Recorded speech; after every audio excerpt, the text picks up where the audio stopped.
How's it going, everybody? We're about to start some intro to probability. Let's get right into it. Probability P. Values range between the values of 1 and 0. So either something's going to happen, which is a 1, or something's not going to happen, which is a 0. Theoretical probability, right? This is the mathematical probability of something happening. So the theoretical probability of something is the total, this is in my words, the total wanted outcomes divided by the total number of possibilities. Okay, so it's however many of those outcomes you want divided by however many outcomes there are all together in the situation. Theoretical means that all the outcomes are equally likely. I'll call it the mathematical probability. But when you perform an experiment, you may not actually get the mathematical or theoretical probability unless you repeat it and repeat it and repeat it and repeat it. And I've always told my students, the more you repeat an experiment, the closer that its probabilities that you're looking at will become the theoretical probability. So let's keep moving on though. What does P equals 1/2 mean? So P stands for probability. So the probability of something, I don't know what they're talking about here, is 1/2. So you have an even chance of something happening here. So I'm just going to say you have an even probability of something happening. Okay. We talked about up at the top, 0 and 1, something happens or it doesn't. Well, you've got about a 50% chance here of something happening. All right, you can write probability as a percent. Many of you have seen it done that way. You can write it as a decimal, or you can write it as a fraction. All right, so let's keep on moving. A spinner has 8 equal-sized sectors numbered from 1 to 8. Find the probability of spinning a number greater than 5. So let's think about all the outcomes we have here. We could get a 1, a 2, a 3, a 4, a 5, a 6, a 7, or an 8, right? But we want a number greater than 5. So a number greater than 5 would be 6, 7, and 8 out of these 8 different possibilities or outcomes. So it would be 3 out of 8. Now you can leave that as a fraction, you can write it as a decimal, you can write it as a percent. They didn't tell me what I need to do here, so I'm just going to leave it as 3/8 and call it a day. What I would like you to do is try B and bring that into class the next time we see each other. So you try that one out right there. Down here on example 2, you have a CD that has 9 songs on it. You set your player to play at random.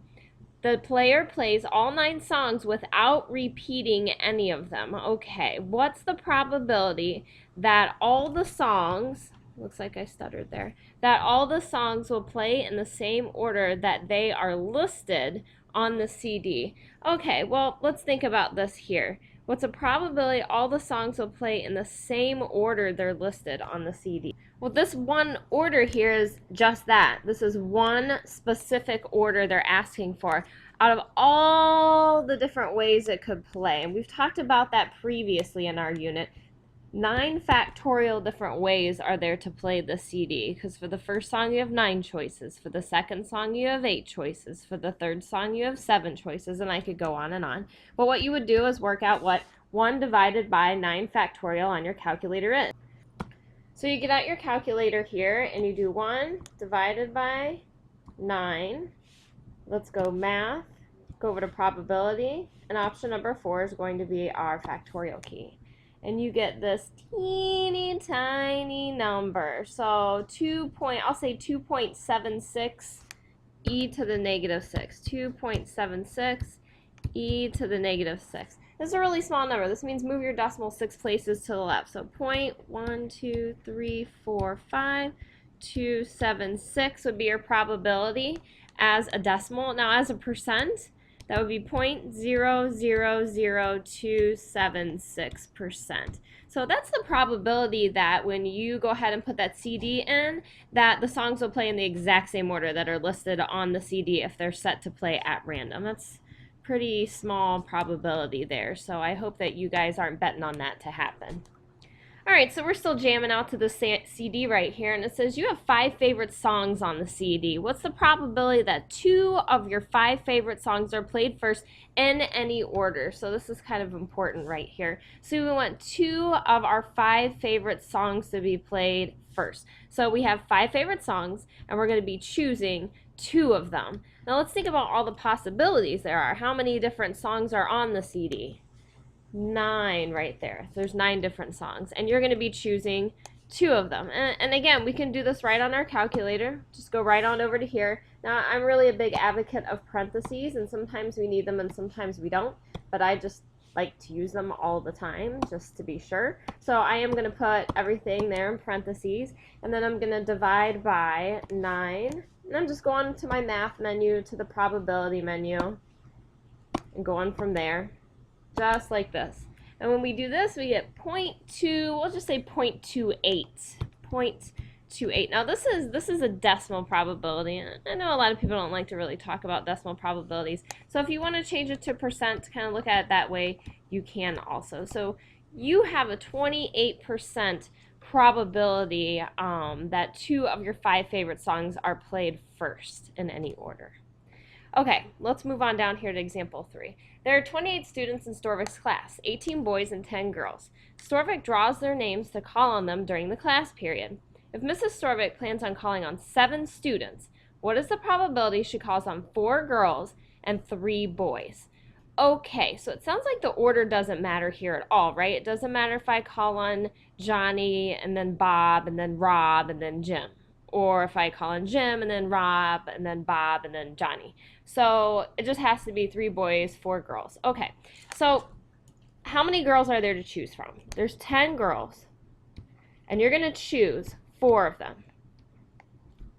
And you're also going to be choosing boys, so you're going to want to multiply here. And here there are 18 boys, and you're going to be choosing 3 of them. Well, let's think about how many possibilities are here altogether. So how many students are in the class? 28 of them. And you're going to be choosing 7 of those students. So let's go ahead and go over here to the calculator. Okay, so parenthesis, and I get kind of parenthesis heavy here, so I'm going to put these into their own parenthesis too. Go over to the probability menu and choose the combination. We're going to multiply by 18, choose 3. Close it on up, divided by 28, go over to the probability menu and choose 7. Okay, so let's see, 10, I'm making sure I typed everything in, choose 4, 18, choose 3, and we're all good. So 0.1447, so let's say what, like 0.145. Let's just say it's about 0.145. And if you wrote this as a percent, you would have a 14.5% chance that the probability I call on 4 girls and 3 boys if I randomly call on 7 students. Okay? Let's keep on moving. Let's flip it to the back side. 9th graders must enroll in 1 math class. The enrollments of 9th grade students during the previous year are shown in the bar graph. So we have this bar graph here.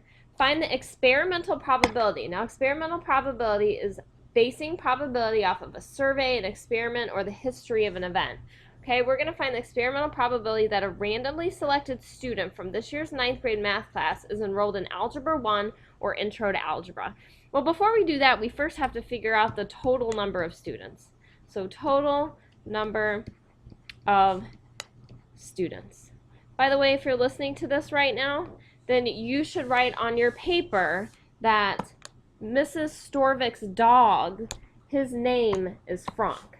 Mrs. Storvik's dog's name is Frank. F-R-O-N-K. Go ahead and write that right next to your bar graph there. And then what we're also going to write there is that the total number of students here is 243 students. 243 students.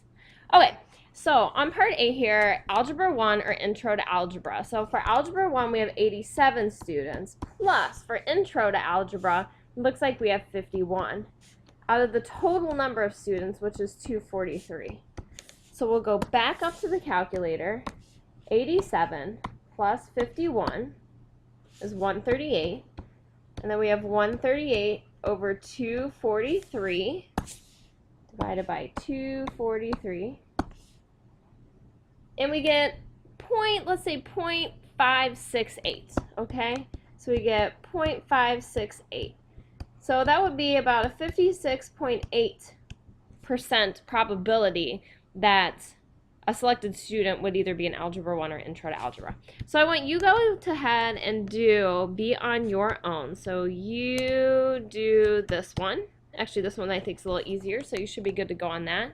And then moving down here, find the geometric probability, basing probability off the calculation of a ratio of lengths, areas, or volumes that a randomly thrown dart would hit the shaded portion of the target shown below. So we have this really strange and weird target that you're throwing something at, I guess a dart, and you got to figure out what's the probability you're going to land in the shaded area. And you know what? We're going to go ahead and we'll talk about this in class with you. You can go ahead and try it if you'd like to, but you don't have to, because I definitely want to go over it with everybody when we're in class together. So I hope that you thoroughly enjoyed your introduction to probability, and I hope that you show up to class just energized and ready to go, and especially ready to do example 5, talking about throwing this dart at the board. We'll see you then.